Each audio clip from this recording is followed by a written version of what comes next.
Should be live. Are we live? View on YouTube. Why does it say waiting for me? Should it be live? There we go. How's it sound? We sound good. Should be live. Cool. All right. We're gonna wait for chat to populate, and then we will start talking about overheating.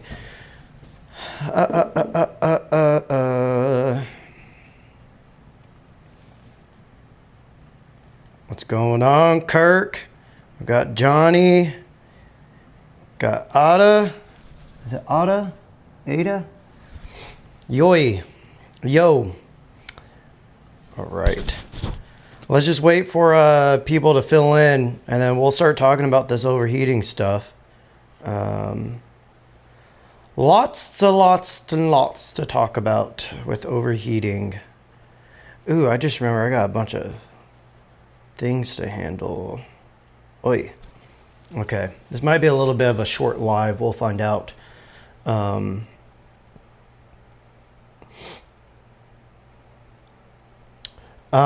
We'll get into it.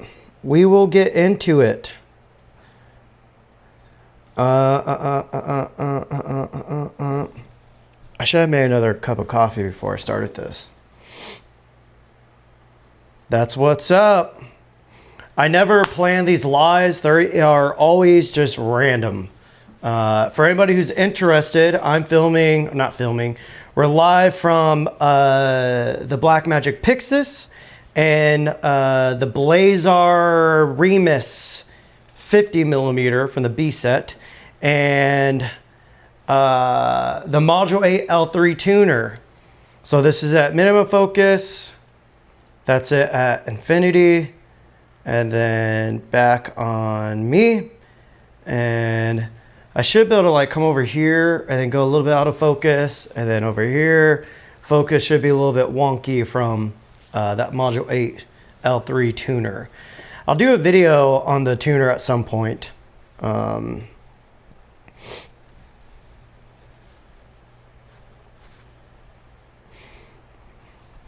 Let's see. We got 39 people. Once we hit 60 people, we can start going on this.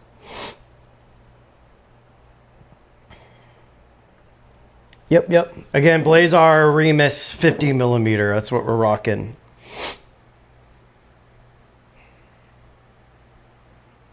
Yep, we're gonna get into it. I appreciate it. The Blackmagic Pixis is currently the best camera to stream with if you're trying to get a more cinematic look, I guess we'll call it. Well, we're going to talk about it.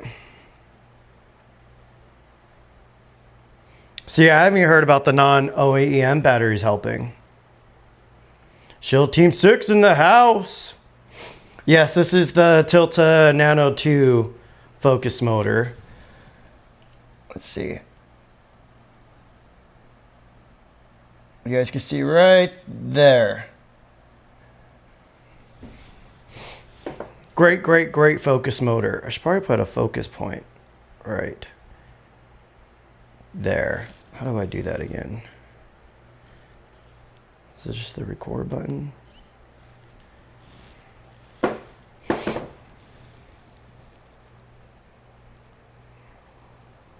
Do. We got 49 people. We just need 11 more people, and then we'll start getting going.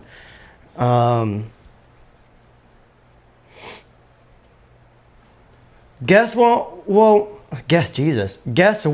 overheat? The FX2. Guess what can't do open gate? Guess what can't do a fast readout? Guess what can't do false color? Guess what can't do full anamorphic support? Guess what can't de-stretch? Guess what doesn't have the best IBIS out there? You know, we could go on if you want to. We could play that game.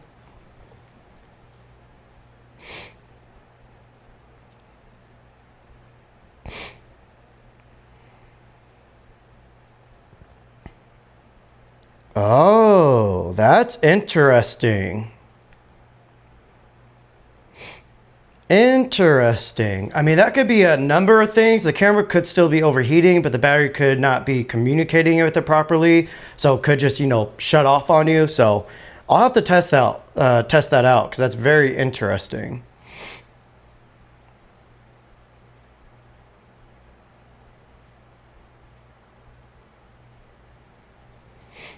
So low key, I'm like very, very, very particular with the environments I live in.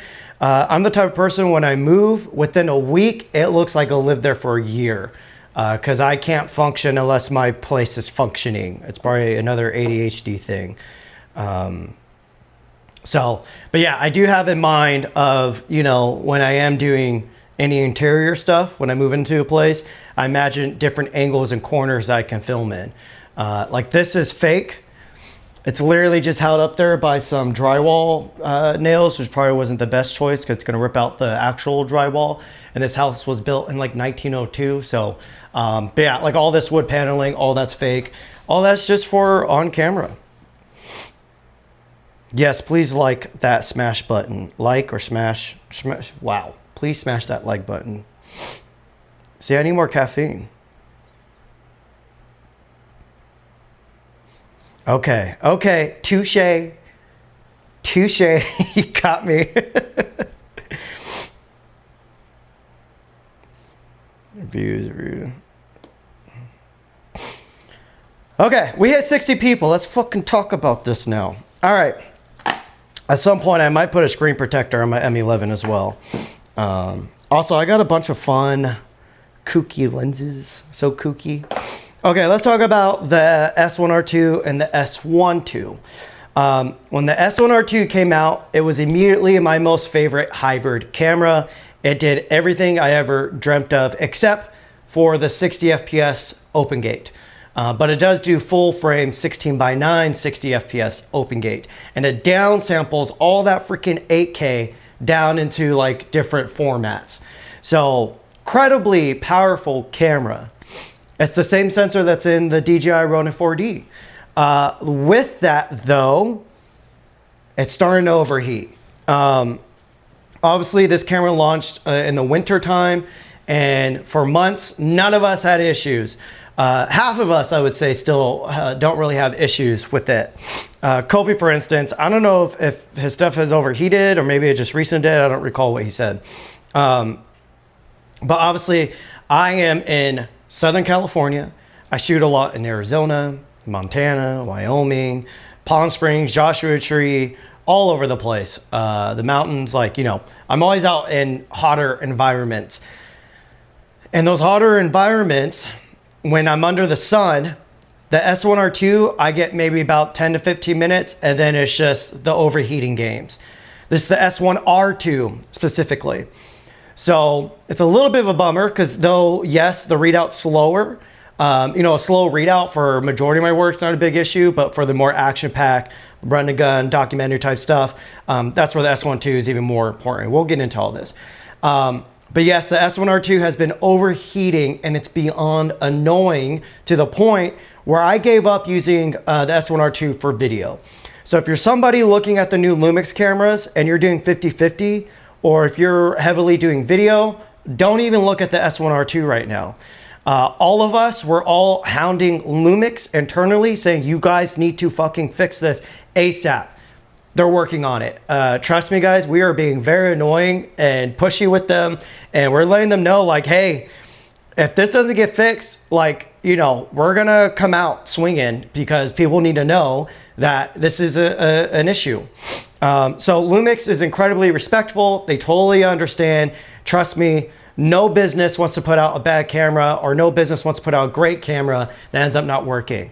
So outside of the overheating, the camera is stunning. The sensor in this camera, again, it's the same sensor in the Ronin 4D 8K head, which is literally has been one of my most favorite camera sensor packages because it has such a unique look to it. The way it holds on to skin tones, the grain on it, the noise, it looks more like grain, but it's incredibly clean in the times you need it to be. it's a beautiful sensor. The character behind the sensor. That's the first time where, you know, where it wasn't just about the software, it's about the hardware. That sensor is stunning in the S1RII. So I'm incredibly bummed that when it comes to video for me in a hotter climate, it's become unusable. And the issue is it's unpredictable. That's the issue with overheating, because sometimes I'll be outside and it could be like 85, 90 degrees outside in the shade and it won't overheat. It won't even give me a warning. And then the next day it could be a little bit cooler and all of a sudden I'm getting overheating issues. So we've been learning that the CF Express B cards from Angelbird overheat really bad. That's the first thing that's gonna cause really bad overheating. So from there, we would go back to a SanDisk card that's approved by Lumix, and that definitely helps it a little bit, but it definitely does not fix the issue. So then we go to SD cards. Now, this is why I haven't made a proper video on it, because this is gonna take a lot of testing. And not just, you know, the simple testing, that's important, and I know some of the guys are working on that, but the issue is, whatever results they get, I'll still get different results than them.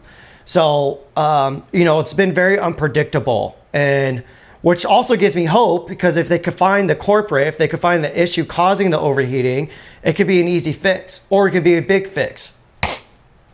So this is going to be one of those things that sadly, we're going to have to keep using it and figuring out what is the cost of it. So someone in the chat did say that someone else did a video showing that if they use third-party batteries, it stopped overheating. So, Bud, if you can say whose video that was, or try to link to it. I don't know if I have links enabled, or DM me it on Instagram, and we could check that out together maybe.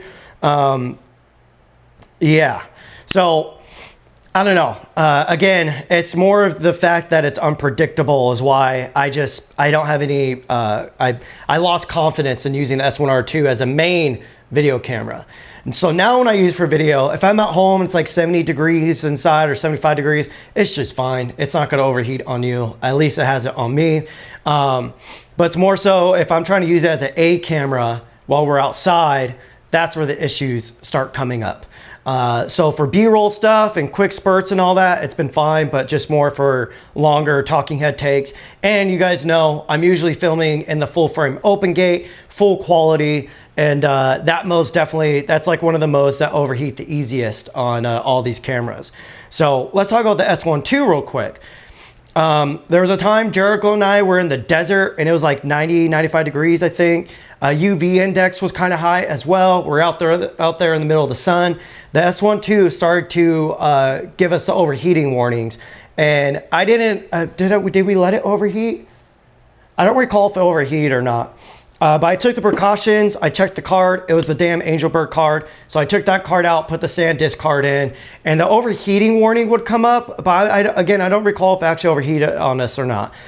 The issue is with these cameras too, is once they get triggered into the overheating mode, they kind of get locked into that. And it's like it kind of starts living on the edge. I remember the Canon R5C, that was a huge issue. But the R5C's battery life was horrible. The battery life on the S1R2 is not great either, but it's not nearly as bad as the R5C was. So, yeah, so basically when it comes to the Lumix S1 II, this has been my main video camera. It hasn't, at least from that one time, again, when we're out in the desert, again, I don't recall if it actually overheated on us or not. I think it did. I don't know. That was the only time this ever gave us any overheating type stuff. I did switch to using standard SD cards. I only have one in there. We heard that standard SD cards might help the overheating, so I switched to that, but I haven't filmed in the desert since switching to that, so I haven't been able to test it. And again, this is why a lot of us haven't done full-on videos on it yet, because some of us aren't having any overheating issues, and then some of us are having instant overheating issues. So again, it's just very unpredictable. And so, hopefully, you know, if anybody asks me like on my S1R2 or S1 II video, I'll just link, I'll reply with this live so they can just watch this back and just see for themselves. But again, at the end of the day, if you mostly do stills and you just need a little bit of video performance, the S1R2, I would recommend it still. I'm still confident in it enough. But if you're gonna be doing talking heads out in the desert, or if you don't have AC in your place and you're gonna do long 30, 60 minute long takes, the S1R2 is not for you. The S1 II though will crush it. So how I still love the S1R2, and if the overheating issues ever get fixed, that's the hard part, is the S1 II still just, to me, this is the better video camera. They're both hybrid cameras, but the S1 II kind of just takes it up another notch. The dynamic range, I think, is a little bit better. The readout speed's a little bit better. So for all the run and gun stuff, just overall, again, I could yap on forever about this. The S1 II, if video's important to you in any shape or manner, S1 II all day.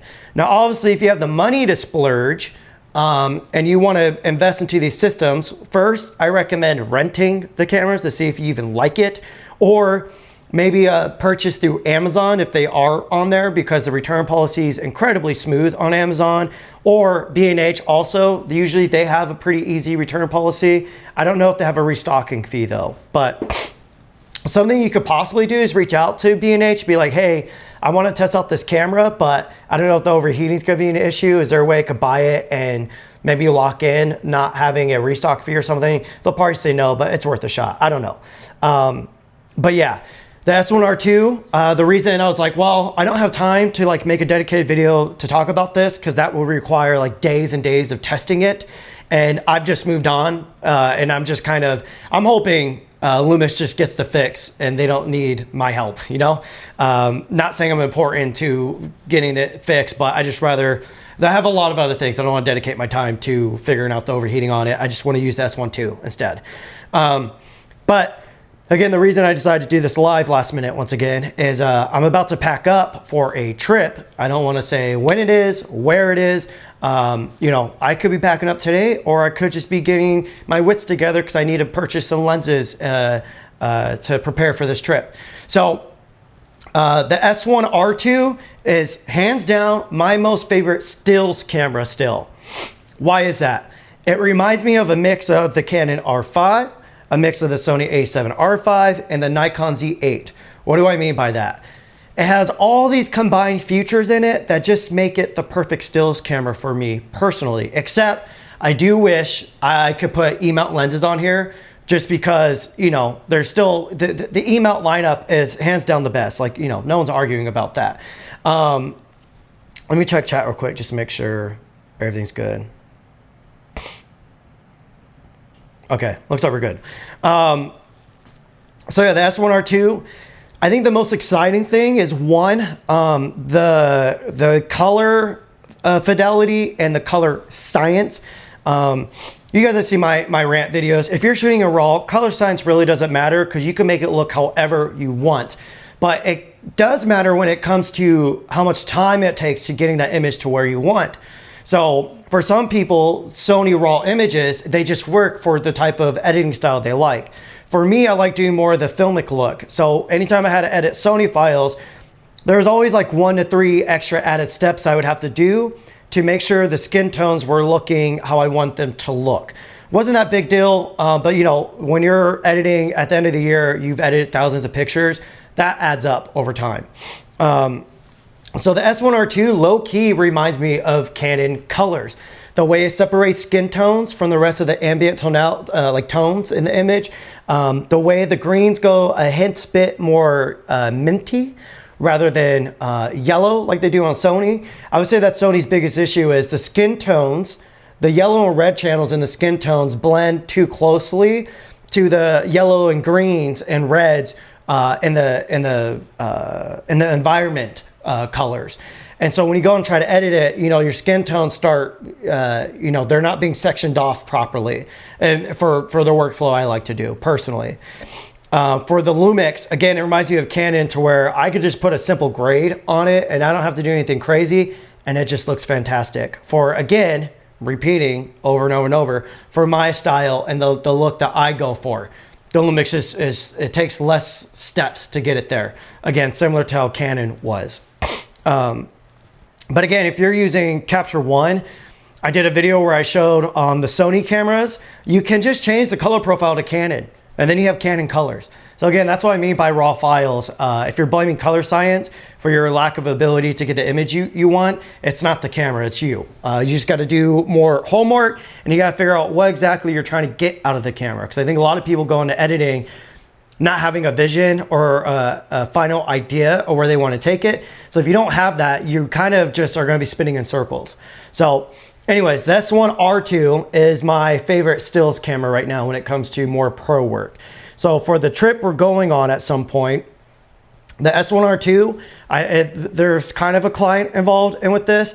And so when I need to make sure I'm getting the shots I really need, the S1R2 will be my go-to. But for everything else, when I'm just enjoying the environment and I want to enjoy the experience, the Leica M11 will be around my hip. I might take some film every time I go to Montana, which is like once every couple of months at this rate, or Wyoming. I'll leave behind film, and then every time I'm like, fuck, why'd I leave that behind? So honestly, I'm probably gonna take all my Leicas, probably gonna take my Q343, my M11, maybe my well, no, I'm flying, so I can't take all that. Yeah, this is gonna be hard. I gotta figure it out. I kind of wish we drove. This is the first time I'm flying for a shoot like this. That's it's half of it's for YouTube, the other half is for a client. But they're a good friend of mine, so they don't care if I do YouTube content out of it. But yeah, I'm figuring it out. Anyways, I wonder if I could cancel a flight and we could drive. I don't know. We're 20 minutes live. I'm probably going to dip out of this when we hit the 45-minute mark. So if you have any questions, now's the time to send them through. Let's go back to the chat. Pretty much said everything I got to say about the overheating. Again, I've been wanting to do a dedicated video talking about this, but I literally just do not fucking have time right now. I have so many amazing projects we're working on. I'm behind on projects all the way back from October. I've been spending so much time with my nephews. I deleted threads. I went and saw F1. And one of the taglines in that film that keeps popping up is ignore the noise. That's something that I've always said. Life is full of noise. You guys know I have really bad, intense ADHD. And so after I watched that film, immediately when I left the theater, I deleted my threads. You know, I almost wanted to delete my Instagram, and I was on some weird kind of, what's the wellness adventure. The past few weeks, guys, with my ADHD meds, I've been like kind of contemplating if I should get back off of them, because it's just like, I feel like it works, but it's not working in the way I need it to work. And so, yeah, I've been in a beautiful new chapter in life, and I'm very excited for what's to come next, outside of just the YouTube life. But yeah, let's go through the chat here.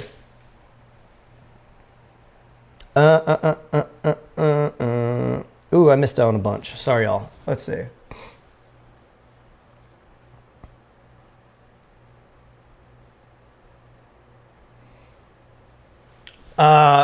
Monica X, let me get this stool right here.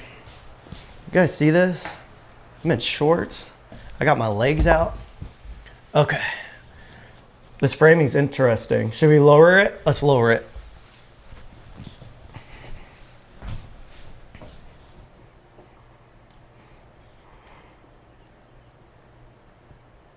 There we go.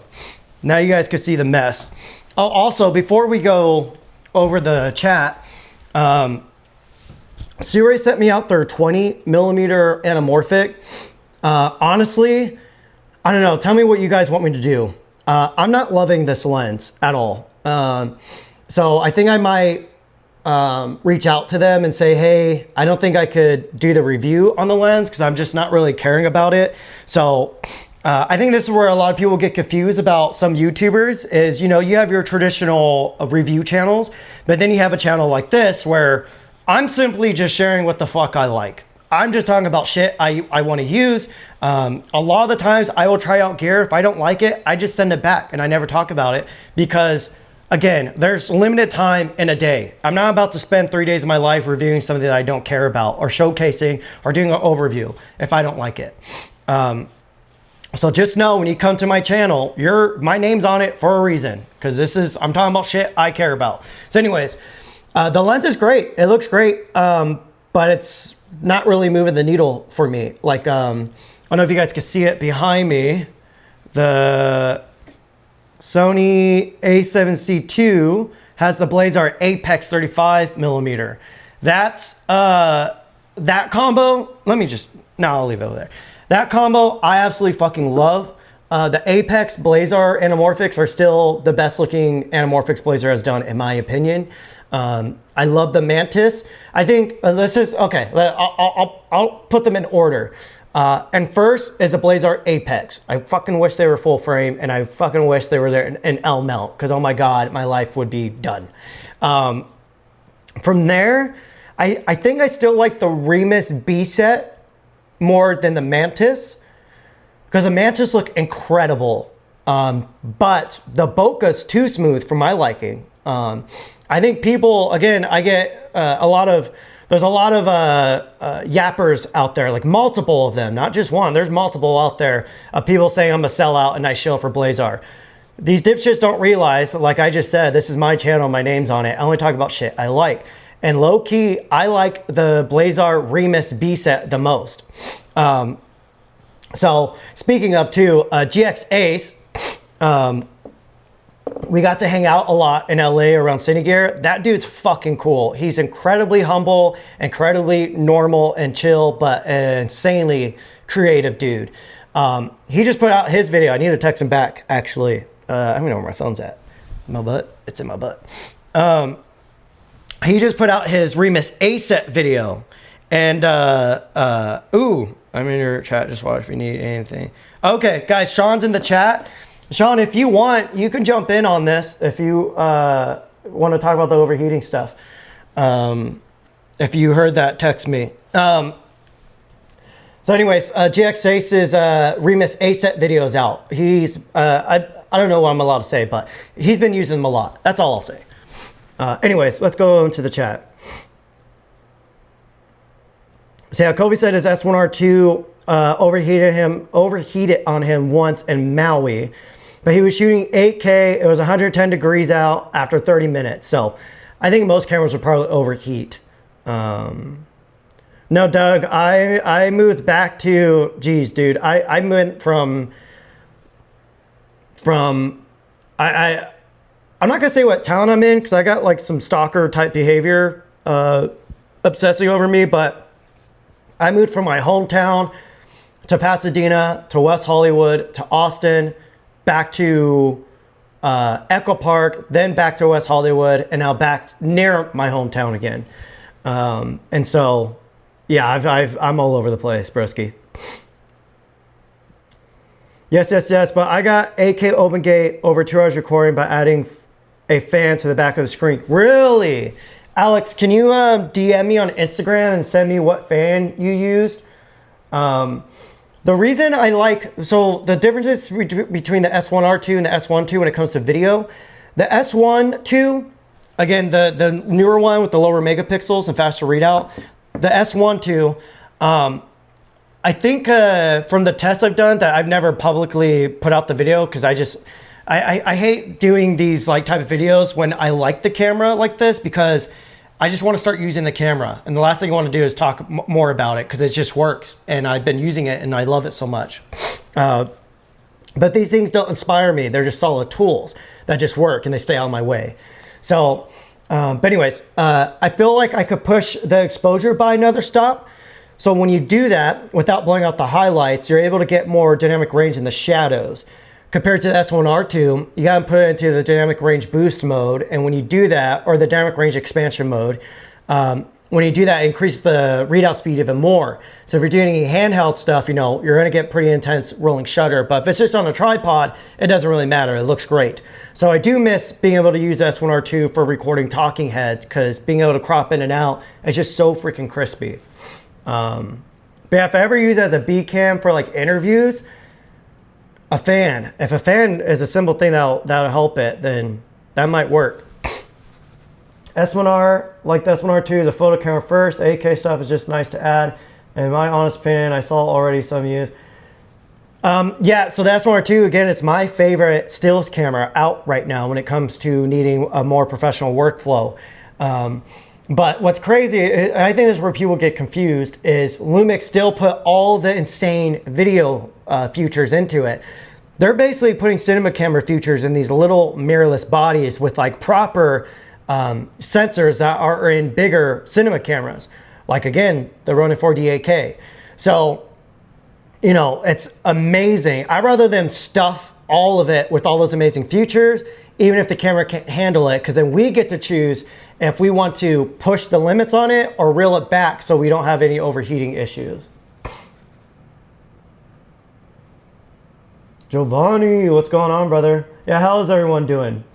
A lot of stuff going on in the world, a lot of politics and doom and gloom, and this is why I like this community here, because, you know, this community is purely for creators, whether we're talking about gear or talking about creating, talking about ideas, whatever it is. You know, I see YouTube as the same way I see the movie theater. When I go into the movie theater, it's something special. When those lights come down, you smell the popcorn, you got your snacks with you, and the speakers are rumbling your seat. It removes me from the real world, and I get to just, you know, black out a little bit. And as someone who has really bad, intense ADHD, you know, it helps me calm my brain down a little bit. I'm curious, is this an issue not presenting in a pre-production units? I'm surprised no one has had any issues pre-launch. I don't know. This is what we're all finding interesting, because none of us were having issues with it. But obviously, you know, the seasons have changed. It's warmer outside. It's warmer inside. And so I'm assuming that's purely what it was.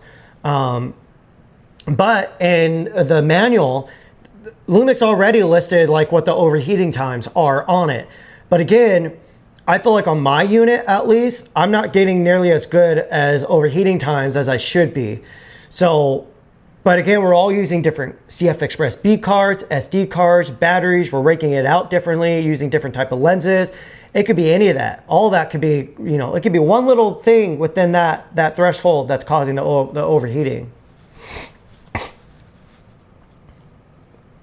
Peter said, I think that's his surname. I'm making a feature-length documentary, S1RII. When I'm doing an interview, I'm going to click in a fan for a few bucks. It's worth the quality of the output. Delkin CF is the best from my test. So Petre, maybe that's how you say it. I'm just making names up at this point. What's your overheating results been? And what temperatures are you operating in too? Because I think that's more important.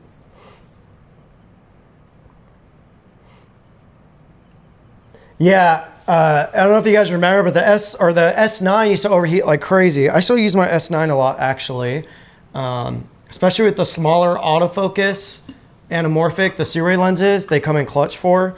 Yeah. But yeah, I mean, you guys saw within a couple of months, Lumix took off the overheating gatekeeping, I guess we'll call it, on the S9. So if it's anything like that on the S1R2, you know, they'll listen. Yeah, what's the name of the fans you guys are using?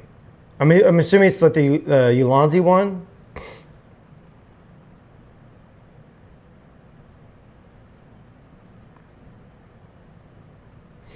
Hello. Bro, I go live all the time, but it's always random because again, my life is just, it's constant things I'm trying to catch up on. It's still needing, oh, the fan I'm assuming you're talking about. Am I not in focus? It's hard because I have the Module 8 L3 tuner. So it's the tuner makes different planes of focus in and out, if that makes sense.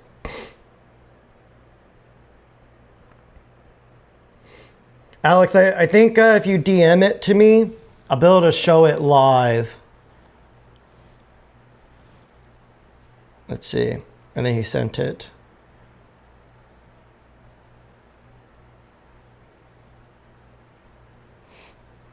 So this is the fan right here. Oh, this is interesting. Oh, I don't know if oh, and it fits right in the back of there. Interesting. So let me show this with you guys here. I don't know if you guys can see that. Let me see if I can.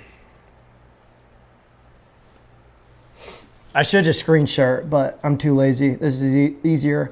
But that's the fan he's using. It's $60.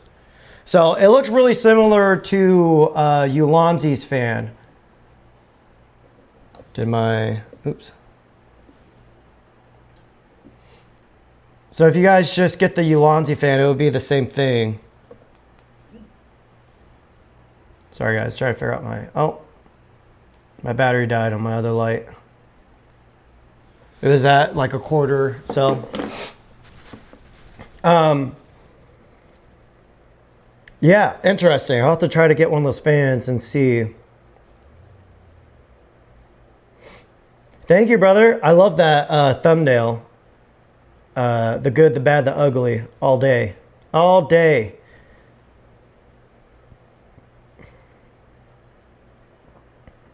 I'm in fact going to Narnia, and I won't be coming back out of that closet. I appreciate it, bud. Yeah, you got to really separate the skin tones on a Sony camera to get it to, you know, get the Canon colors, but that takes 1 or 2 little tricks. Got a friend of mine who's S1RII overheat after 29 minutes, 4K. Huh, did he post it or anything or what? It's funny because there's this guy named Patrick who, he bought the S1R2, I think. And I think he was one of the first people to start having overheating issues. I think his camera was even overheating before mine, if I recall, or maybe not. I don't remember. But then he bought the S1II, filmed in 60 FPS, and it overheated. Which my Sony a7C II and 60 FPS full frame will overheat. The Sony FX3 is 60 FPS. If you let it roll, it's going to overheat at some point. Every Sony camera, every Nikon camera, if you put that bitch into 60 FPS, full frame, full quality readout, and you try to do long takes, it's going to overheat. Because guess what? That's not a common thing to do. There's not a whole lot of people out there filming long, super long takes in 60 FPS. And if that's what you need a fucking cinema camera. That's the tool that you need. Again, most of us, pretty much, we've all been pretty vocal about the overheating on here. But again, everybody's having different results. I think I'm having the worst overheating results out of everybody. But again, I'm in Southern California. I'm in a really hot climate. And so, you know, I would assume so that I would have the worst overheating. But again, the S1II, besides that one time in the desert when we were standing out there, like even our bodies were like, oh, like, you know, it's hot when after like 30 minutes of being outside, you feel achy. Like you feel your body just being zapped of all the hydration.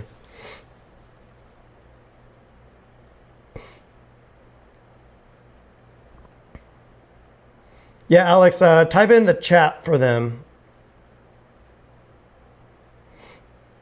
Yeah, if you can create, you know, contrasty light without making your image look contrasty, it can definitely cheat like a clarity.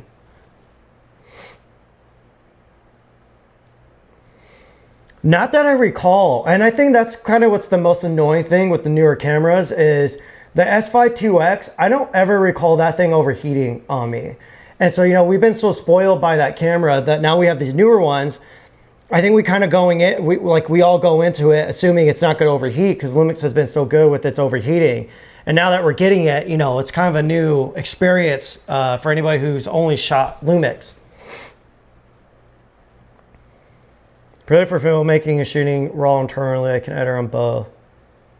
Yeah, they're both great cameras. I think when the Pixis 12K comes out, for instance, for like a shoot we're about to do, I do have a cam op for it. If I had the Pixis 12K, I would hand that over to him. And then the S1II, I would use it as a B cam. But I'm gonna be doing stills and I'm gonna let my cam op, like I'm gonna direct everything and my cam op, I'll kind of direct him what to do, but we work together a lot. So he'll already know kind of like what I need and what I like. And so, yeah, we'll see how this all unfolds. Oh, you already know. I'm definitely gonna try the Pixis 12K with anamorphic.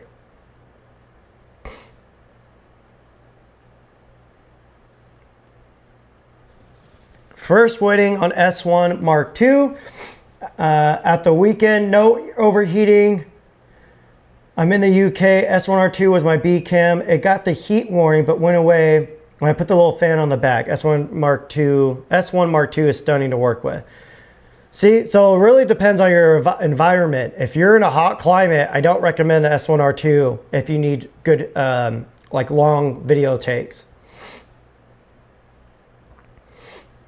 Yeah, it's, you know, there's some of my YouTube counterparts. They have reviewed the S1RII 20mm, and they seem to like it in their videos. But for me, I'm not really liking it. So again, my agreement was with them. There's no budget, but they gave me the lens in trade for a video. But again, I'm not really digging it, and I don't want to waste time reviewing it even because I don't like it. So there's your guys' review. Again, there's nothing wrong with it. It just doesn't feel like anamorphic on camera, in my opinion. It has a unique look though. It doesn't look like a spherical lens, but it doesn't look like an anamorphic lens. It's its own thing. So, you know, just go watch some other people's videos and decide for yourself if it's a look that you like. There's no right or wrong answer. Lenses are paintbrushes. You know, if someone says that this is the best lens ever and you disagree, guess what? That's fine. You don't have to buy it. Yes, at some point, I promise guys, I will sell these. I got like 12 of these left because I just keep giving them away. But I just need to put up a pre-order, let the pre-orders roll in, and then start shipping them out.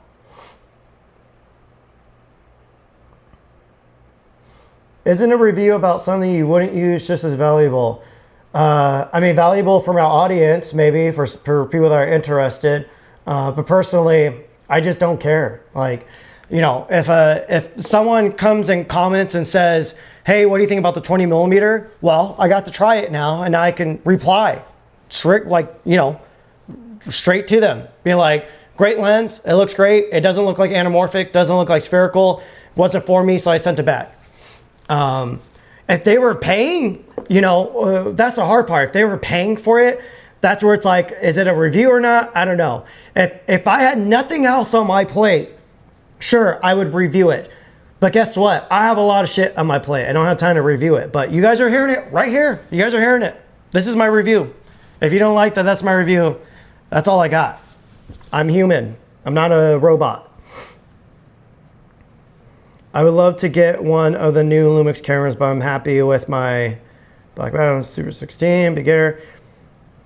Yeah, dude, if you're loving what you have, there is zero reason to buy anything else. The only, like when I used to go and buy a bunch of shit before I was on YouTube, where now, you know, that was just a couple of years ago. And now you know, if the S1 II came out back then, before I was on YouTube, I would have bought this in a heartbeat and just been totally okay with that. But yeah, the only time I was buying things was when I did a job and then something would come up where I was like, ah, fuck, like that camera just fucked up on me. It's time to buy a different camera now. So that's usually why I was switching so much. I do not have a bad cold. I have incredibly bad allergies though. When I take my ADHD meds, it can like dry out your sinuses. I haven't taken those in like 2 weeks though. And so this is purely freaking annoying allergies. I should probably drink some water too. I lose my voice easily, which is a little bit worrying because I should probably go to the doctor, make sure I don't have like busted vocal cords or something. Yeah, if this was an actual review channel, then sure, I would feel like part of my duty is to review even the things I don't like. But this isn't a fucking review channel. This is my channel. I talk about things that I'm interested in. You know, there's plenty of other channels that do unbiased, open reviews. But honestly, everything's biased. Everybody has an opinion. Everybody, you know, has something that they like more than the other thing. He would rather use the time required to shoot, edit, upload, and so on for production that he's passionate about. Thank you. Guys, I'm really bad at like properly explaining myself because, you know, I just treat everybody like a homie. I'm not diplomatic. I'm not politically correct. I just say whatever the fuck I need to say. But I'm thankful for comments and chats like this, because they say it better than I can. Yes, Sean, he's in the chat. Kofi, don't lie. Don't delete your shit. He's lying. But yeah, guys, GX Ace's Blazar video this morning, oh my God. That shit was stunning. And the narrative he went with it, oh my God. It is beautifully, it was poetically done.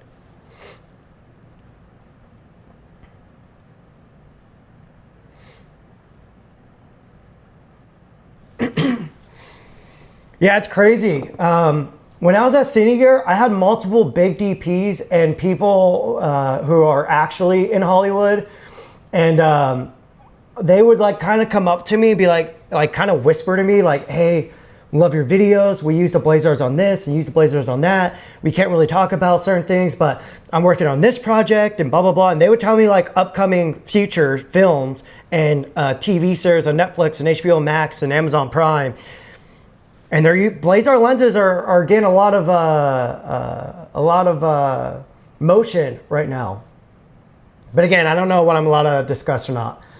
I find it funny because anytime someone from Hollywood DMs me or emails me or sees me in person, they're very like so, you know, I'm sure the not the logistics. I don't know. Anyways.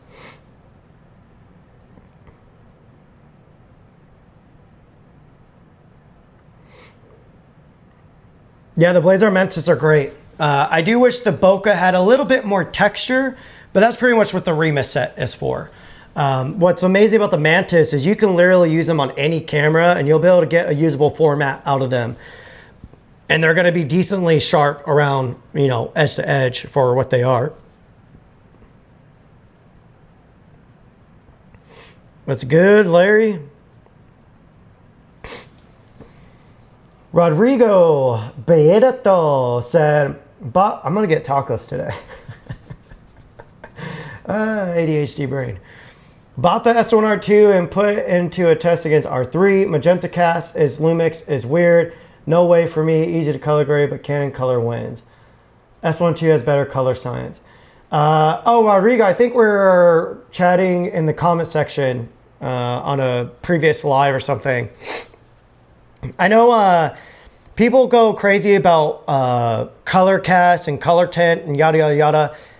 Every fucking color or every fucking camera has a different slight tint or white balance to it. Every lens is going to shift your color balance. Every lens adapter, if it has any elements in it, are going to shift it. Any NDs, even if the NDs are marketed as being truly neutral, they're going to shift your white balance. Ambient tones bouncing off a wall or bouncing off grass, bouncing off the fucking space, going through the atmosphere is going to cause a color cast. So there is no zero, you know, there's no zero in any camera. If you want to find a zero, as in like a middle point, you need to find a camera that just off the bat gets the perfect color that you like, and then base it off of that. And then the subjective opinion of being like, oh, this camera's cast, I don't like, blah, blah, then that's fine.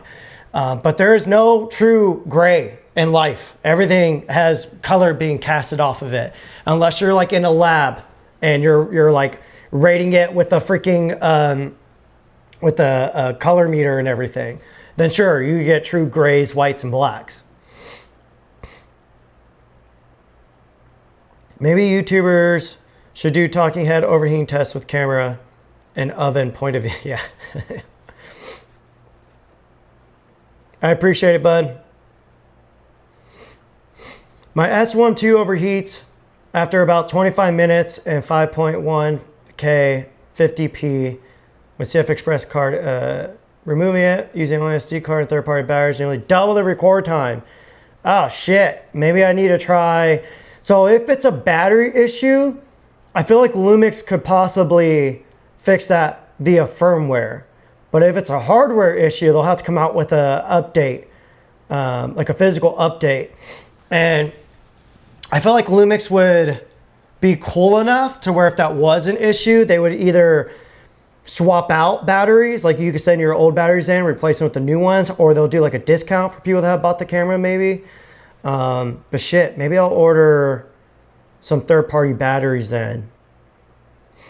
So this is, say if I had a big project coming up and I needed to use the S1R2 as a B cam for, you know, long takes, that's where I would take the time to do my own overheating test. But until I need to do that, you know, I don't have time to do that. Maybe do an overheat at first, but after updates to getting the camera starts overheating, they can roll back. I don't know if it's a firmware thing. I don't know. It's just Iron Stars. I've been seeing footage on Insta and it kind of looks promising. Do you know any more? So I did see some footage from them. They look great, but they still have like that overly clean, flat look. So, but that's just from a couple of shots that I saw.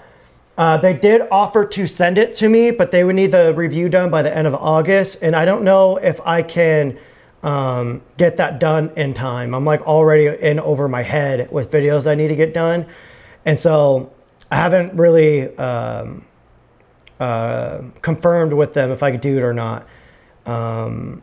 Yeah, maybe I'll just ask if I could push in a month and then do a review, because they look great, but they're already looking too clean for my taste. I really don't think people understand that my own opinion, I'm allowed to have it and I'm allowed to fight for it. And it's that I don't like clean anamorphics. If somebody likes that, that's fine. There's gonna be projects that will probably come up where I need a cleaner anamorphic, and that's great. Now we're having more affordable options. But for the most part, I like dirty anamorphics. I like it dirty, baby. I shoot in 40 degrees Celsius. That's gotta be hot. What's that? Let me see. 40 Celsius to Fahrenheit. It's like gotta be like 100 degrees Celsius. Yeah, it's 104 degrees. Yeah, that's hot, bro. Where the hell are you filming? Lexard played in 10 minutes, Andrew Bird in 25, Duggins 45 without an additional fan. Shooting 8K 25 high dynamic range. Ulanzi fan. Peter, are you shooting an open gate? Or are you shooting, it must be the 16:9. I think it's open gates, because, you know, I film an open gate for everything, even when I don't need it, 420. And I'm pretty sure that's like a big overheating format. So that's interesting though. And is that with CF Express B cards or are these SD cards? And what batteries are you using again? Any issues with the Ulanzi fans and consideration in the camera thing about using my R8? I don't know, I haven't tried it. If anybody in the chat knows. Eugene, I don't know if you missed anything. Yeah, we started talking about mainly just the cameras, I think. A little bit about the S1RII 20mm autofocus anamorphic. I'm not really digging it or caring about it, so I don't think I'm going to do a review on it. Neither the S1R2 nor the S1II will last even 5 minutes outdoors here in Las Vegas, regardless of card. Brandon, have you tried it? Are you speaking from personal experience or are you just assuming? I think the S1II would do well. But if you're filming in open gate, full frame, like full Kodak, then yeah, maybe you'll start getting overheating warnings. I mean, today it's gonna be 93 degrees. So I need to edit after this. I don't think I'll have time to test it, but I do think I'm gonna Amazon. Actually, I should probably do that now. Let me Amazon Prime. Let's order those Tilta batteries. Or I can maybe text their CEO and see Tilta Lumix batteries. And just so everybody knows, the Lumix S1RII for stills, I haven't had any overheating issues. Oh my God. If the S1R2 started to have overheating issues while doing photography, oh my God. I would definitely have to do a video on that. Thankfully, I don't think that's gonna be an issue. Can you guys imagine? Oh, I would be so pissed. Okay, let me, I don't think I would get them. Let me see. I'm gonna text the Hey, bud, is there a chance I can get Lumix batteries and your guys' OD green charger overnighted to me? I'm live right now, but I'll text you here after explaining why. But I looked on Amazon. The case said it could be delivered tomorrow, but the batteries wouldn't get here until later. So yeah, I'll tell you more here in a little bit. Okay. Do you think we'll get some new features on the S5 IIX or the product cycle for that camera is done? I would assume it's done.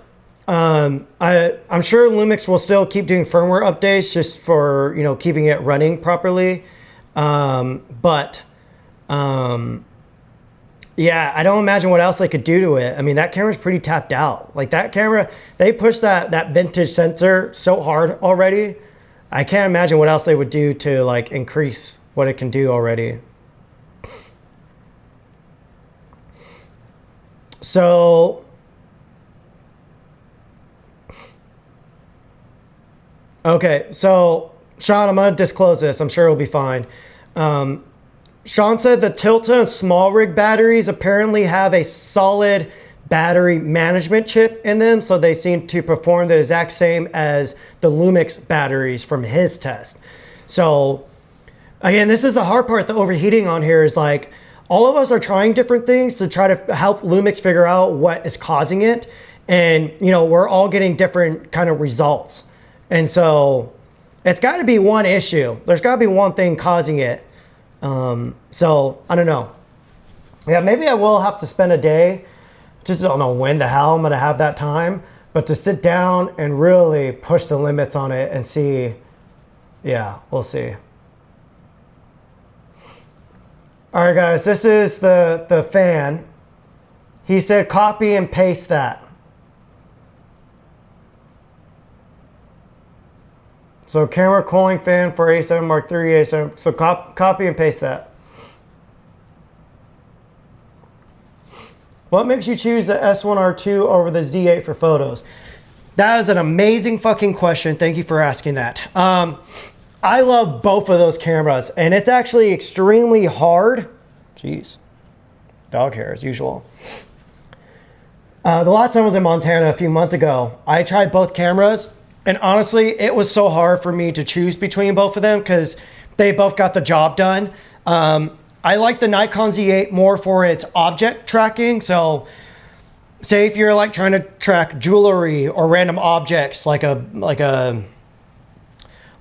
Coke can on a fence post, the Z8 will be able to track random objects like that better.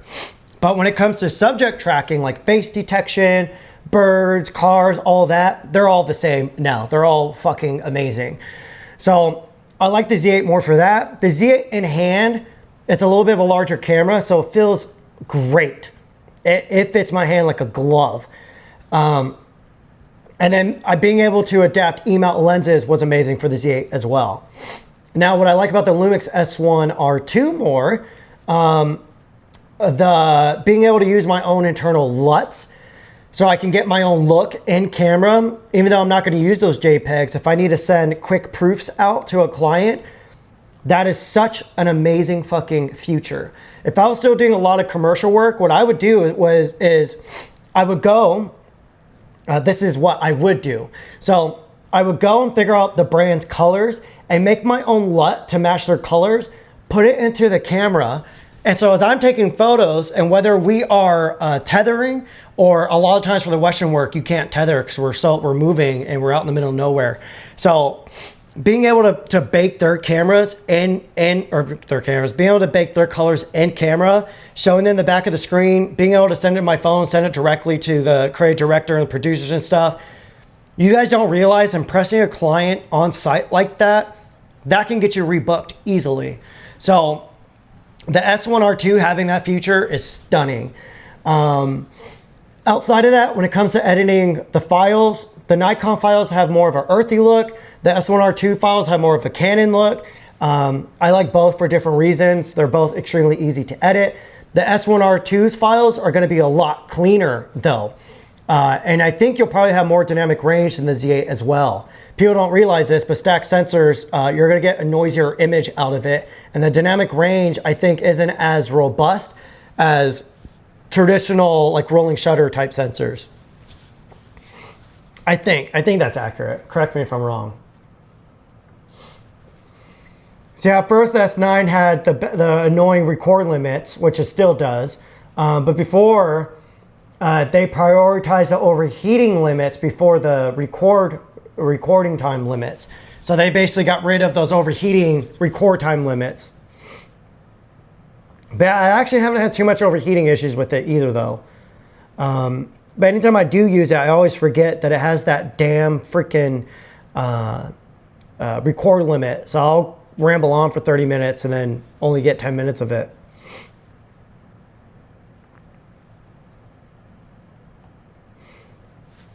Yeah, the hard part is when I shoot film, I'm really intentional with it.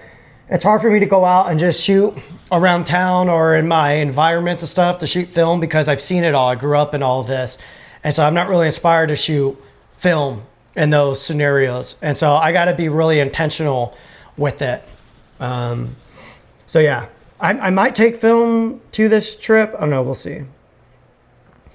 Okay, Alex did some more research, guys. Trial and error. He said the Ulanzi fan does not fit the Panasonics. So you guys saw the pic. Scroll back to that part of the live, take a screenshot, and go on Amazon, look for it until you see that one. I can say the name of it again. Let's see.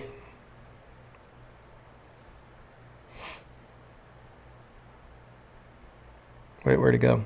Oh, it's in Safari. Oh, that's why I didn't say the name of it. Hayazoki. It's Heayzoki. That's the brand, at least on the Amazon listing for it. What part, Alex, what part of the Ulanzi fan didn't fit? Like the lengthwise or the widthwise, or what was it?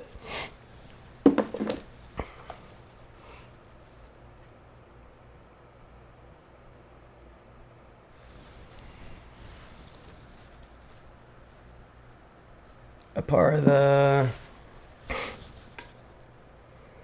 Canon R5C is fine now. I mean, shit, I would hope so. It's been years since it's been out.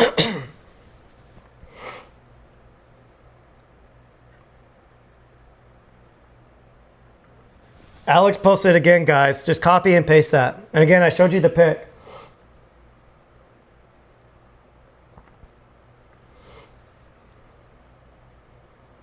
Okay, Sean. Okay, guys. So if you guys don't know who Sean is, he's a Lumix rep. I forgot what role he does there, but he's like our go-to guy.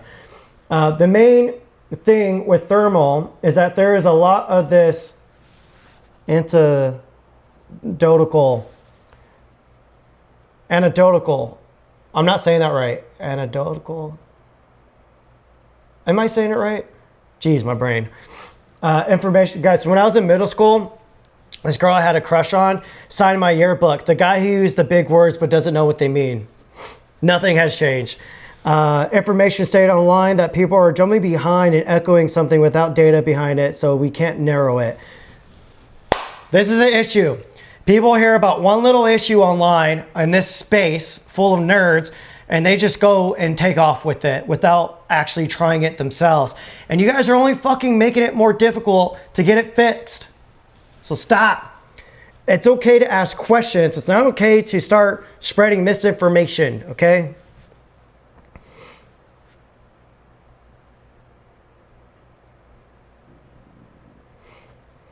Photo Mike said, I think it's a photo size, or I think it's a size issue. Those cameras are too small to handle that workload. Z6 III is overheating me as well. That's why I even went back to filming swim shows on my Z9, and Z9 is a tank.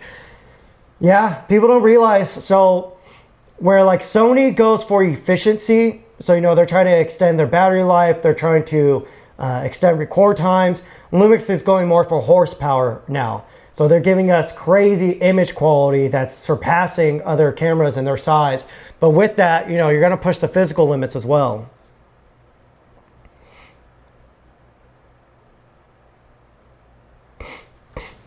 Sean said, to be clear, the S1R2 is never a primary video camera, so honestly, it's probably not going to change a whole lot. Only the engineers could tell us, and the direct UV testing is something that can't really be repeated in strict testing. Yeah, see, that's this is the thing going on with the overheating thing. It's like there's so many different things to test, and we're not able to find like what's the core issue of it. We'll find it. It's going to take time. In the meantime, if you're somebody looking into the new Lumix cameras and video is important to you, the S1 II, you're going to be totally fine with it, in my experience.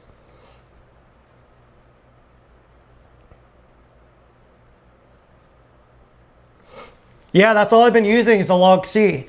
I feel like what the Log C has kind of shown is the Panasonic Vlog profiles and whatever is actually a very robust, strong, wide gamut and log profile. And having RE log, it's not going to really help increase image quality, but it's going to help your post workflow. So if you need to do camera matching or you need access to RE-based LUTs, they're going to work perfectly if you use the RE log now. So I pretty much have just kept it in RE log at this point, just to make, I don't know, just in chance I need to. Yeah, Sean said the S5IIX produces, wait, thermals. So basically the S5IIX and the S1RII, because that's the same sensor, should produce way less overheating than S1 II and S1R2. Because that sensor, I don't think that sensor is being pushed as hard.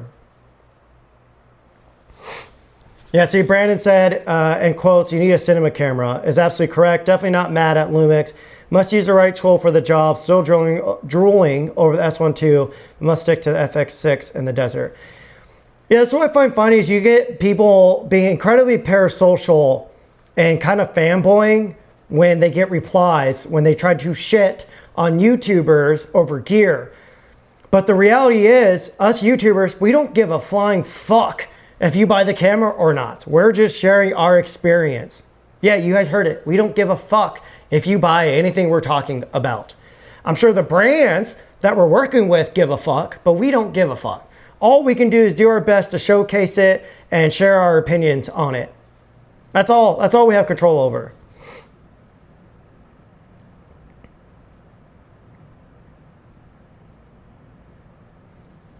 Just the ambient tones outside, is the direct sunlight hitting the camera. Yeah, I feel like my overheating issues are definitely worse when in direct sun. While in shade, I feel like it's more predictable. But definitely on the sun, that's where I'm like, any second now, it's like very stressful, honestly.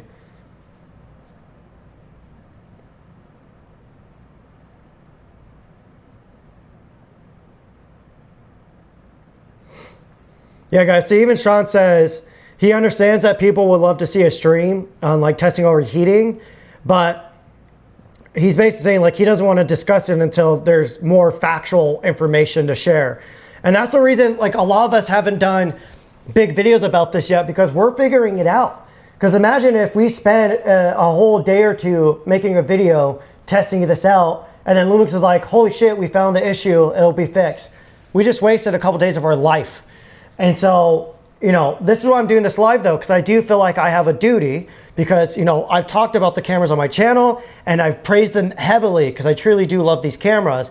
But now that we're having overheating issues, I'm like, I need to make sure my audience at least knows, who are contemplating buying these systems, you know, what they need to be aware of. So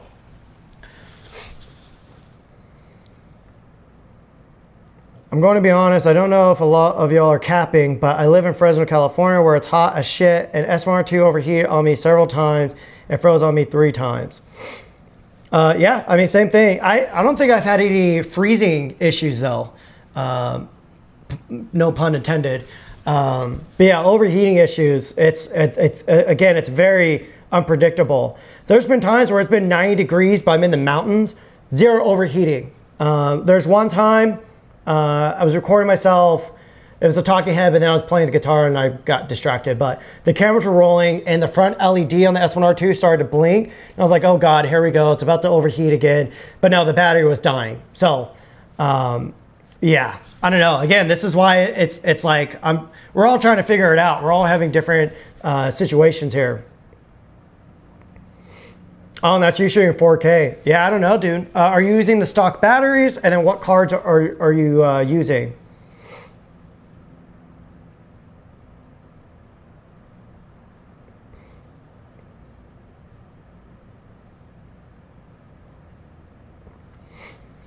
Yeah, so Sean said he's testing out a fan. There's fans that are made to go right against the back of the camera. Is what overheating?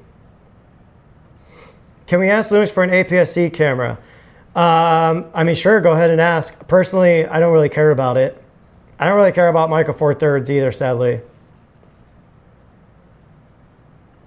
Oh yeah, definitely. That'd be an easy one, honestly. Man, I just got really hungry. Ooh, that's a good idea. Maybe. It's a good idea, but at the same time, it doesn't really spark my brain. I don't like want to run out the door to go and do that. So that's my biggest hurdle in life, is I gotta be excited if I talk about anything. Oh, there you go. Yeah, honestly, if you, their full frame cameras are actually amazing APS-C cameras because they have a 4x3 open gate APS-C mode. Sean, please repeat this to the engineers. I would love if you guys gave us a true Super 35 mode. It just crops in a little bit less than APS-C, but it'll allow us to get even more bang for our buck out of Super 35 lenses.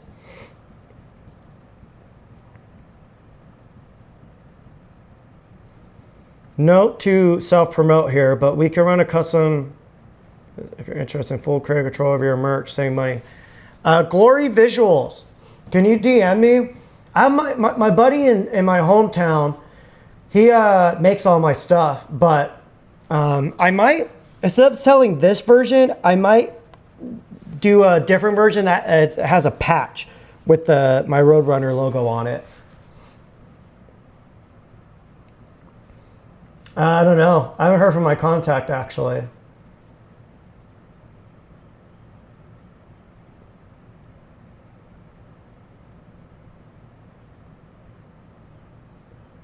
Is what overheat? Bro, what you keep asking, what is overheating? So after we get through the rest of the chat, guys, I'll show you the lenses that I plan to use for this photo/mini doc trip. That might be interesting to you guys. Yeah, hot card warning is a thing, but again, that goes back to the size issue. If the camera's super small, then the hot card will overheat the camera faster. Yeah, I mean, there's no going around that. The size on this is definitely going to be an issue. On the S1R2 specifically. The S1II, again, I'm not paranoid about the S1II like I am with the S1R2. But again, this is just even more of a reason for, you know, hopefully one day Lumix will make a bigger camera.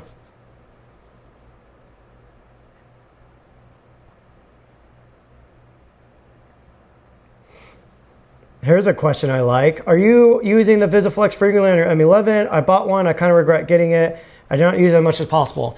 Yes. So when it comes to the VisiFlex, let me move the camera in closer now. Let's come in tighter. What do you guys think? Wow, I am incredibly hungry right now.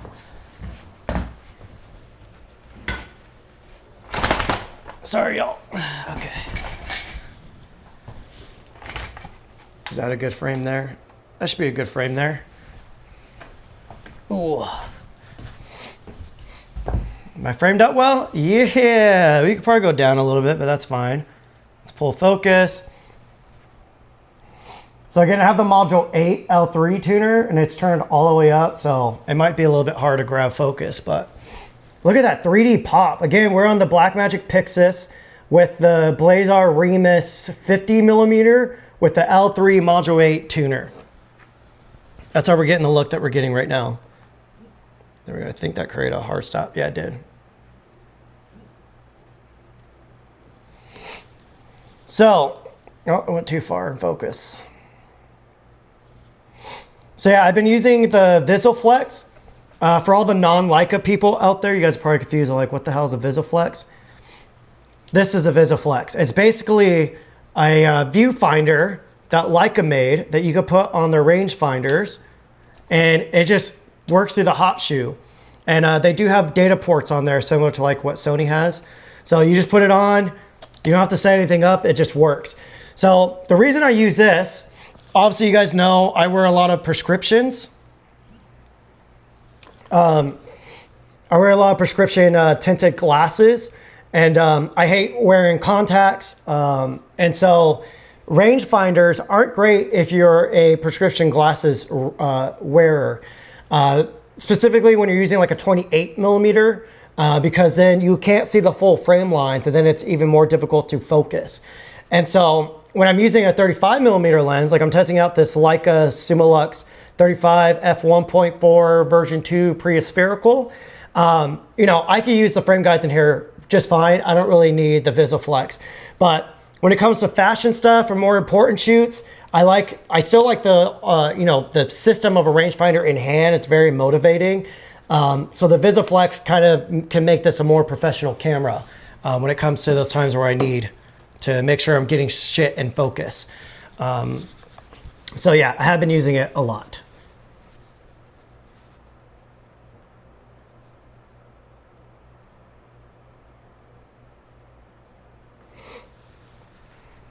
Yeah, again, the S1RII, I haven't really had any overheating issues with it. We had that one scare while we were in the desert, but outside of that, I don't think you guys realize, since Austin was hot too. None of us had overheating with it there. So not that I know of, at least. Since Austin, since this camera came out, this is the only camera I've been using for video pretty much. The video I put out last night, I use a Sony a7C II, but that's just because I've been missing using my Blazar Apex autofocus anamorphic, so that's why I filmed it on there.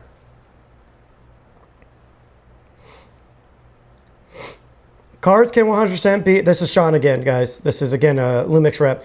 Cards can 100% be a factor, but the current trend seems to be 50-60p long recording in hot direct sunlight, high UV index recording. The manual states is a limited time mode.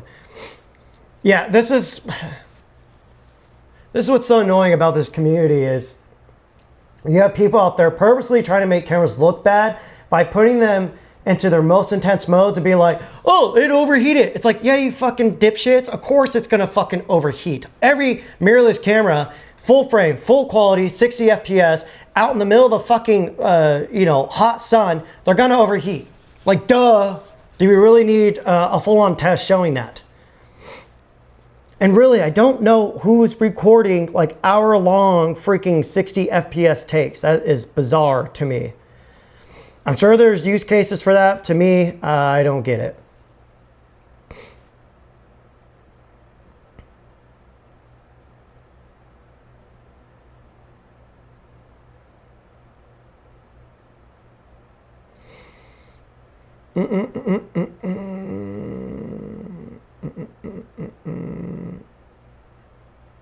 Also, serves open the car door, helps keep cameras cooler.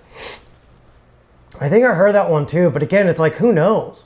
Like, there's no way that's gonna be like, if it's that simple of a fix, that'd be so annoying. But there, I'm like, there's no way that would fix it.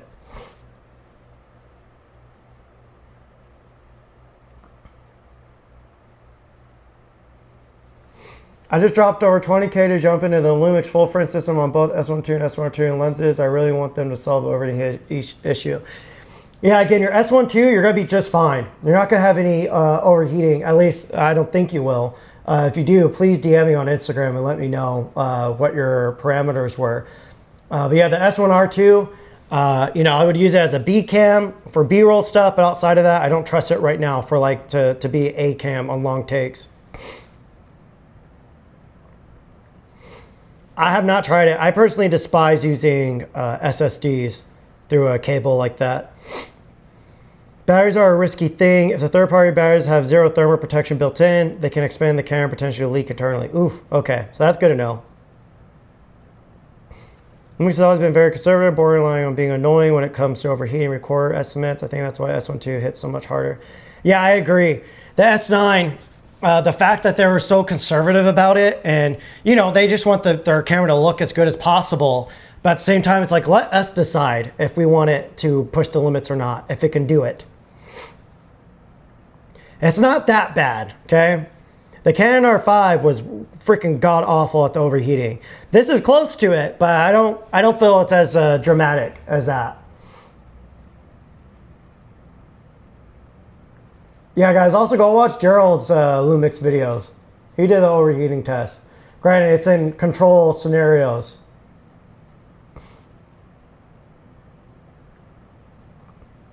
Image possibly because any lens carries shutter fill.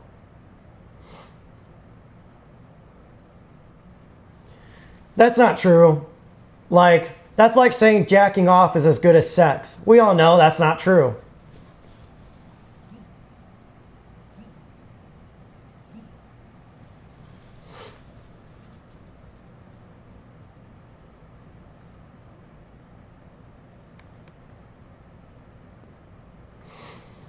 Cam, someone who's watched a lot of videos, wanted to say thank you. I have different style. Your sharing creative process helps me improve mine. I appreciate that, bro. That's what it's all about. We all come from different walks of life. You know, as long as we stay humble and we stay creating and focusing on what makes us happy, that's all that matters at the end of the day, right? Oh, okay. All right, guys. Alex, do you have a channel? I feel like you should be documenting all this, brother. Because it seems like you've done a lot of tests on this. So he said he's tested Panasonic batteries, smaller batteries, and USB-C adapters, no difference. Okay, so maybe the battery isn't the issue.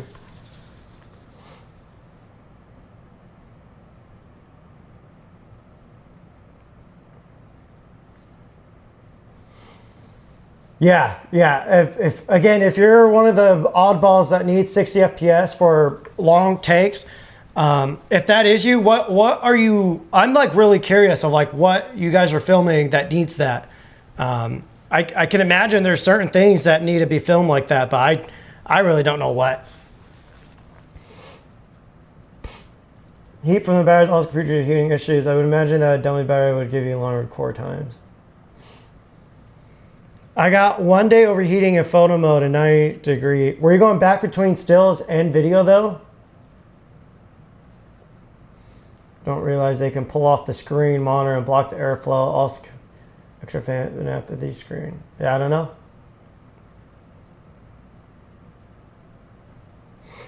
We don't officially recommend any third-party batteries because we aren't responsible if they damage cameras. Ooh, okay, that's good to know. Yeah, I can imagine that, dude. I've been contemplating moving to Arizona, but the heat is what's keeping me scared to pull the trigger on that. So, yeah, that'd be a good place to freaking test all this, though. Having a device to use properly the dynamic range boost. When I use it in sunlight, it seems highlights are glowing like a black flare. That might be your lens, bud. I don't know. I've been using it outside a lot, and I don't feel like I'm having that issue. I can imagine it could be an issue, maybe, though. I don't know. I'd have to see your test. Capture over an hour and 20 minutes at Fan Auto 1 at 5.9K OG. Never really saw a high heat warning. Indoor condition. Yeah, see, in stable conditions, I don't think it's really going to be an issue, especially on the S1 II.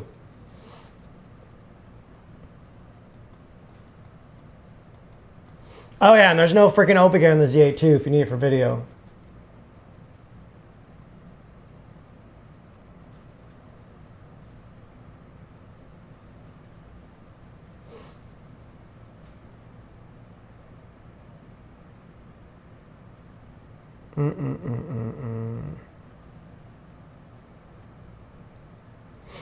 I think what could be an interesting test is if someone power the camera through USB-C with no battery in it. I don't know if it could be powered like that. Might not be able to.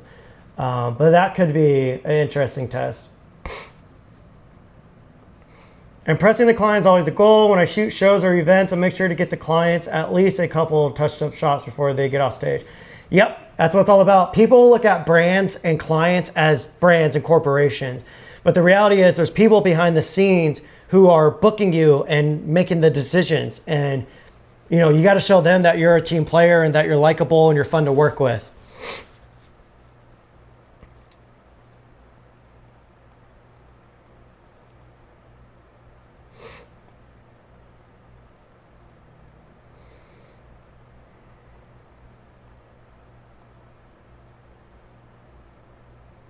Do, do, do, do, do, do.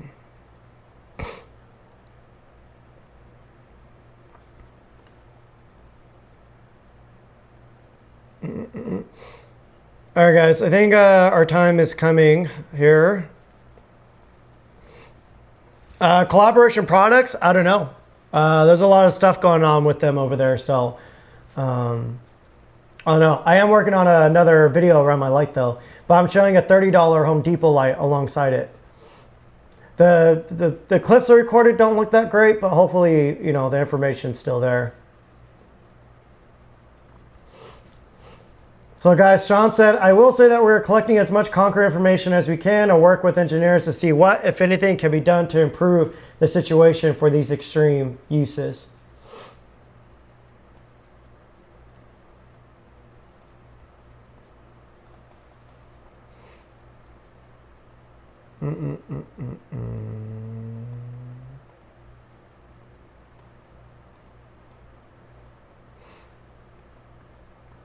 Yeah, it is. Especially for Grandpa Talbot. He's probably got some big old man balls.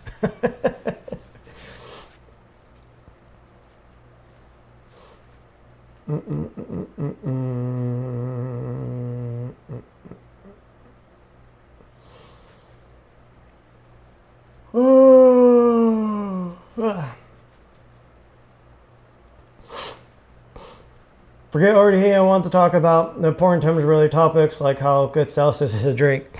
So I went to go see the F1 movie, and I think I talked about this in the beginning of the live, but one of the recurring taglines in there is to ignore the noise, and that's something I'm always saying.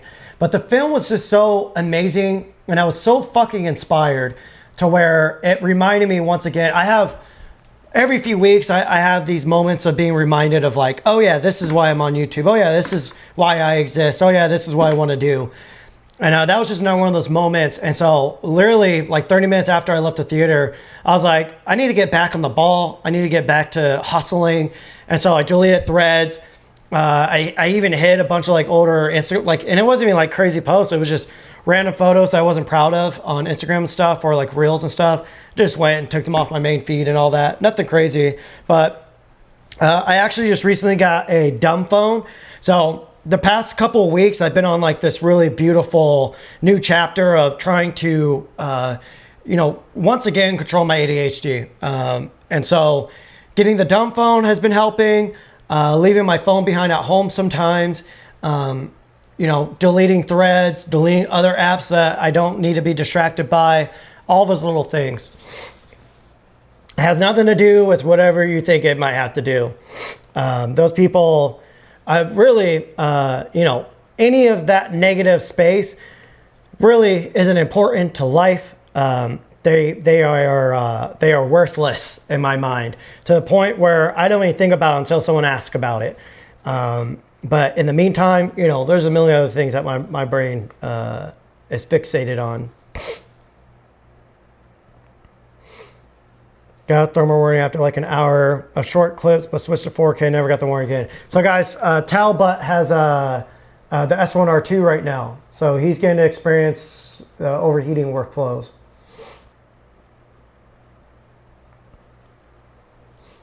Damn, bro, enchiladas sound lit. Yeah, I'm gonna get fucking tacos now. God dang it.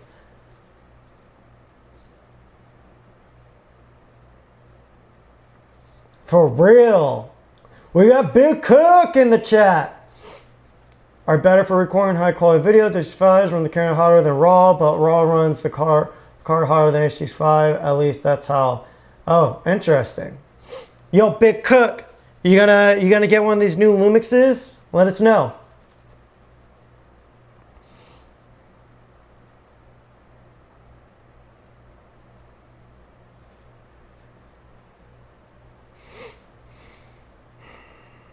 We're waiting for this to get solved before spending our money.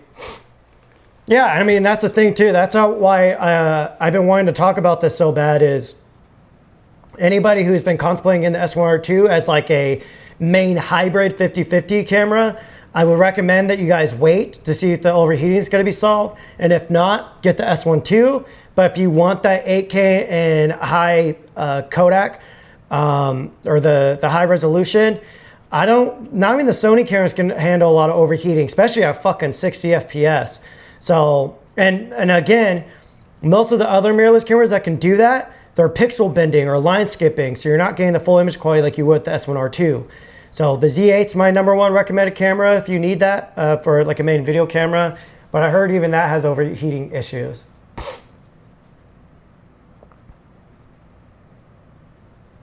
Hey, we got Gajian up in the chat. Guys, go check out Gajian's channel. His work is incredible. He's a true crafter of storytelling and, you know, important, passionate stories too.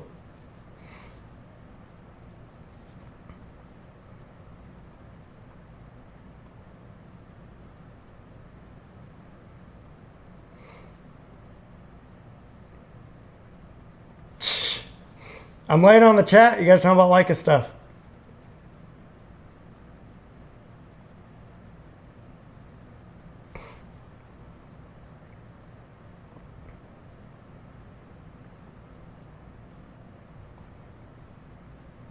Oh, that's interesting. Yeah, I mean, I don't know how hot those UFC events are, but if they're hot, I definitely, taking the S1R2, I would definitely take a backup camera.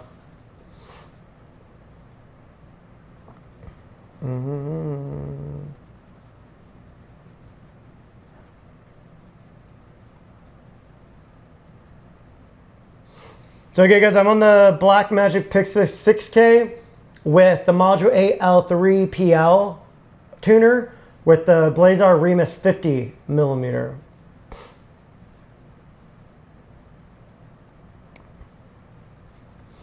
Yeah, that would be a good test. But again, like what if those two different units, like one's better at not overheating, the other one is? So I mean, I guess that would be part of the test, huh? Is seeing if it's like a manufacturing issue.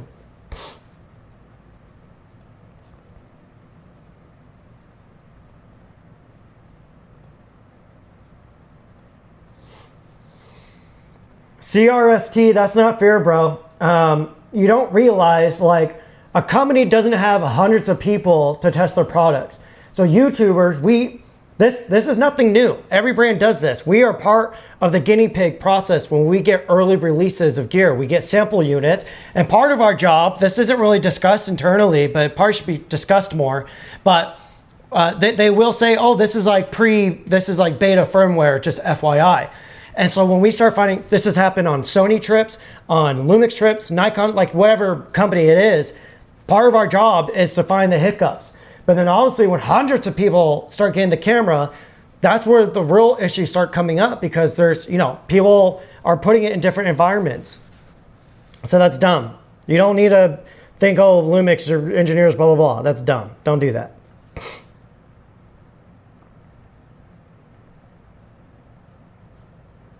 You'll see.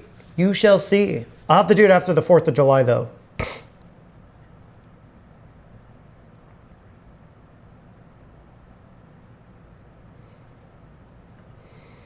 Remember that we tested the camera in for the performance, these different cases.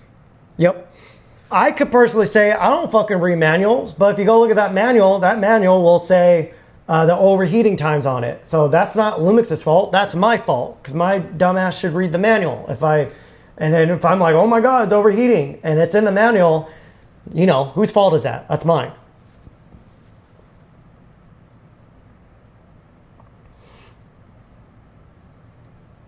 Okay, this would be a good time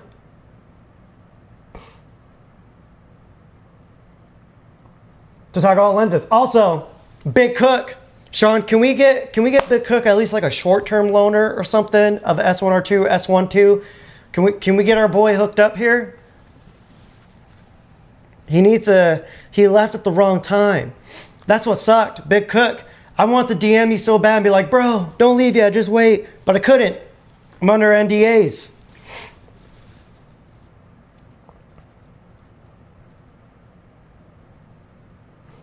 Okay, CRST, go ahead.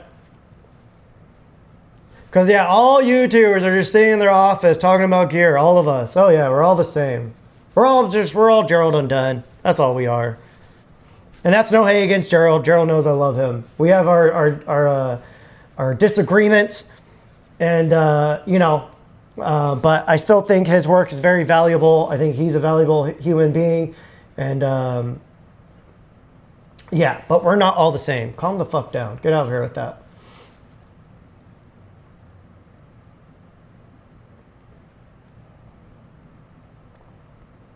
Just got the S1 recommend for not overheating. So I think a lot of the SanDisk CF Express speed cards are doing well. It's the Angel Bird ones that I think are causing some issues for a lot of us. SD cards work just fine too. I don't know what codecs the SD cards can't take, but I've been filming OpenGate with no issues. Well, that's with the S1 too. I don't know about the S1R too.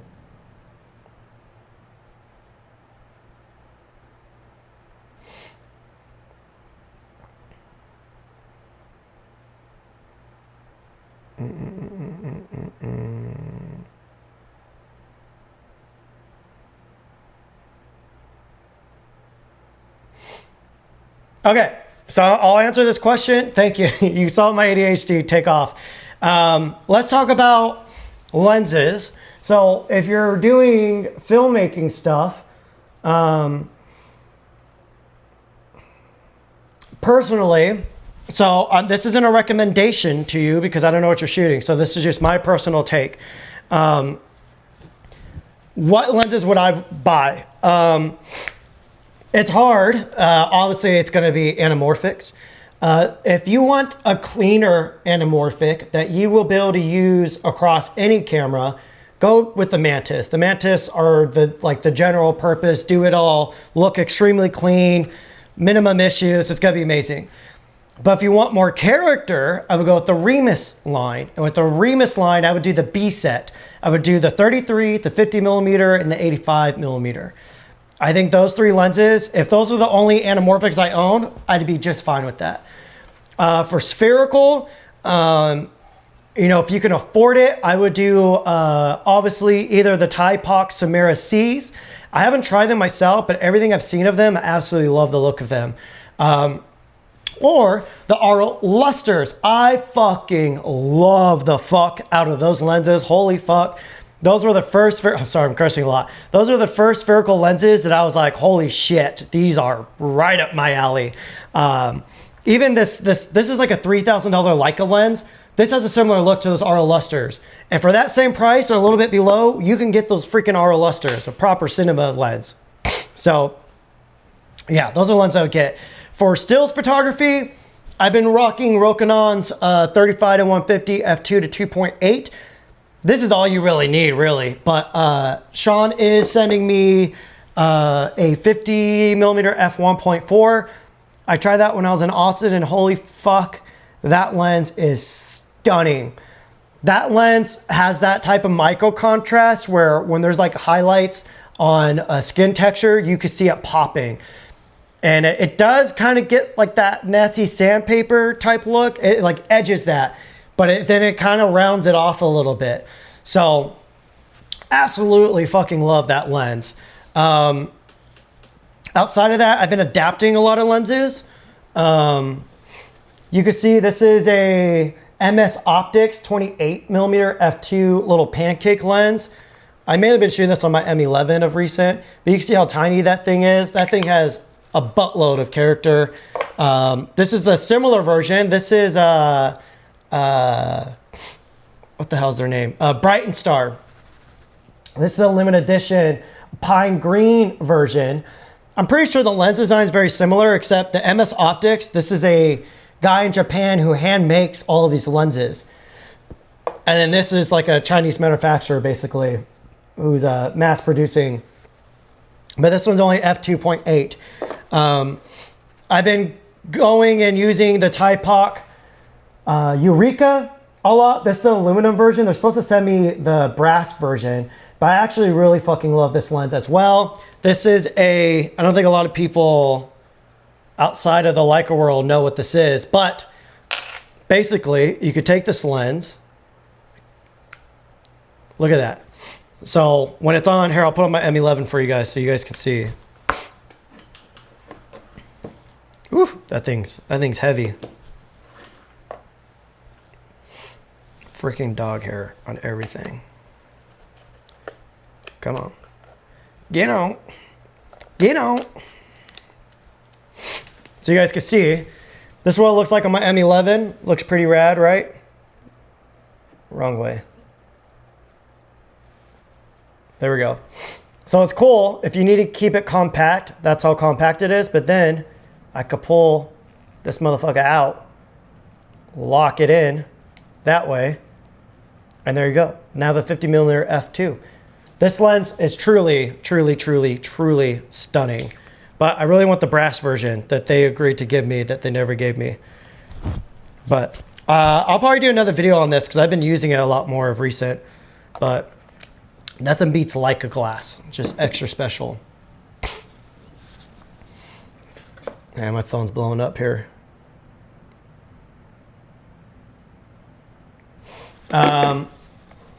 Yeah, I think that's it. Let me see if there's any other important chats here before I dip out.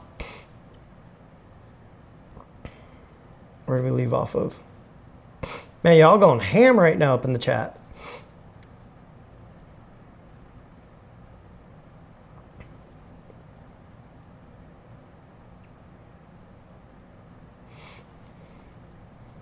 Alex, I hope you're making videos and documenting this. Yeah, I do. I need to get out of here. I went an hour over what I was supposed to do. Yeah, the Red Komodo's a great camera. I like the Komodo X more though, personally. For real, Big Cook, we were all talking internally too of like, oh, we wish we could tell him. We're happy for you though, if you're happy with the Z8. That's all that matters.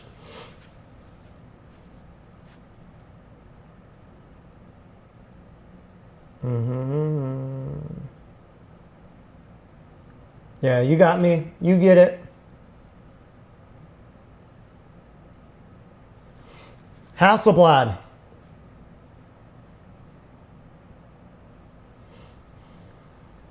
You did. Just scroll back on the timeline.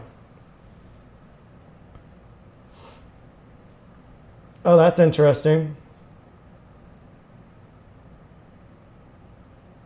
Yeah, Lumix, we need vertical D-squeeze and we need stills D-squeeze. We need it ASAP. What up, Pookie? Mijo.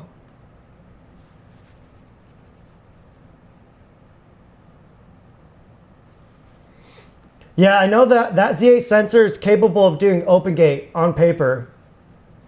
But I don't think people realize open gate does require some processing power and battery power.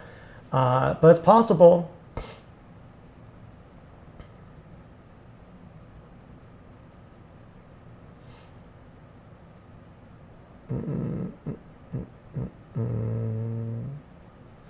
I appreciate that, bud. Dude, seriously, thank you. You've been a big help in this live, just helping us inform us on a lot of stuff. Please, please, please, if you haven't, maybe make some videos about it and just show all the tests that you've done. So I think it would probably be of value to everybody and even to Lumix. You could probably help a lot of people out, honestly.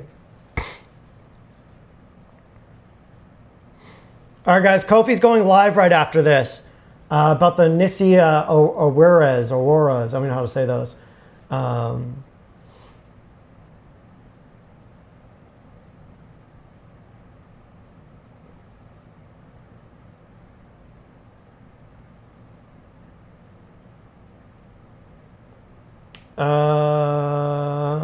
Let me text Kofi and see if he's ready to go live. I don't know how to... Kofi, are you ready to go live?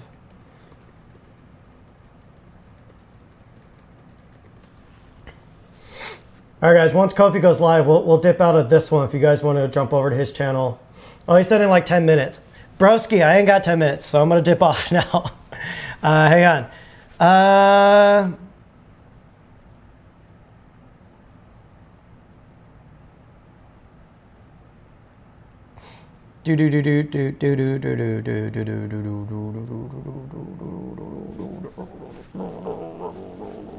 All right, guys, I'm dipping out of here. Make sure you go to Kofi's live. It looks like he's going to be talking about the Nissi Auras. I'm going to tune in because I want to see what the hell those lenses look like. I haven't seen much footage of those lenses. And, you know, I think they're like the counterpart to the DZO RLs. So they ain't got no R lusters, that's for sure. But yeah, go over to his channel right now. And I appreciate and love you guys. And literally, thank you so much for being part of this community. I don't think people realize, you know, people just see the optics and they see what's on the exterior, but they don't get to see the internal workings of how we can fucking just hang out, be homies. There's no idolization here. There's no celebrity bullshit. We're all just normal human beings on here. So again, I appreciate you guys for being normal human beings and being real ones. And yeah, make sure you hit the bell icon to catch the next one because I just do these lives very randomly. But yeah, make sure you go to Kofi's channel. Oh wait, Sedona wants to say hi. Come here. Come up. Come up. Come on. Oh, oh, it's my girl. Yes, look at that. Oh, all right. All right, guys. Hope you enjoyed that. Goodbye.